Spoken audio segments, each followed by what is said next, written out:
అత్యంత అధునాతనమైన మరియు వేగవంతమైన రోబోటిక్ లేజర్ విజన్ కరెక్షన్ కేవలం 6 సెకన్లలోనే. సంప్రదించండి Ramesh LASIK and laser centre. నమస్తే, వెల్కమ్ టు విహారీ న్యూస్.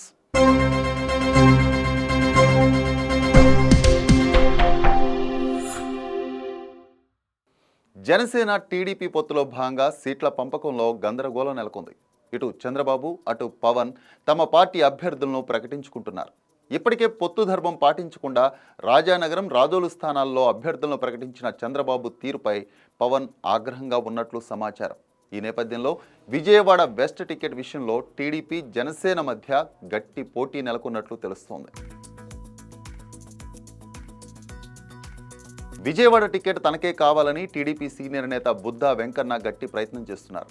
ఇక మరోవైపు జనసేన కీలక నేత పోతిన వెంకట మహేష్ బరిలో దిగాలని సిద్ధమవుతున్నారు. ఇలాంటి సందర్భంలో విజయవాడ వెస్ట్ టికెట్ తనకే ఇవ్వాలంటూ బుద్ధా వెంకన్న విజయవాడ దుర్గగుడి వరకు ర్యాలీ చేపట్టారు. పార్టీ అధినేత చంద్రబాబు నాయుడికి ఇవ్వబోయే దరఖాస్తును అమ్మవారి పాదాల వద్ద ఉంచి పూజలు చేశారు. ఈ సందర్భంగా ఆయన మాట్లాడుతూ అమ్మవారి ఆశీర్వాదంతో చంద్రబాబు నాకే టికెట్ ఇవ్వాలని, చంద్రబాబు అప్లికేషన్ ముందుగా కనకదుర్గమ్మకి ఇచ్చానని పేర్కొన్నారు. విజయవాడ వెస్ట్ లేదా అనకాపల్లి ఎంపీగా నాకు అవకాశం ఇవ్వాలని అప్లికేషన్ ఇచ్చానని, చంద్రబాబు ఏ నిర్ణయం తీసుకున్నా శిరసావహిస్తా అని, అలాగని టికెట్ రాలేదని ఎవరైనా చంద్రబాబుని విమర్శించినా తాట తీస్తానని ఘంటాపదంగా చెప్పారు.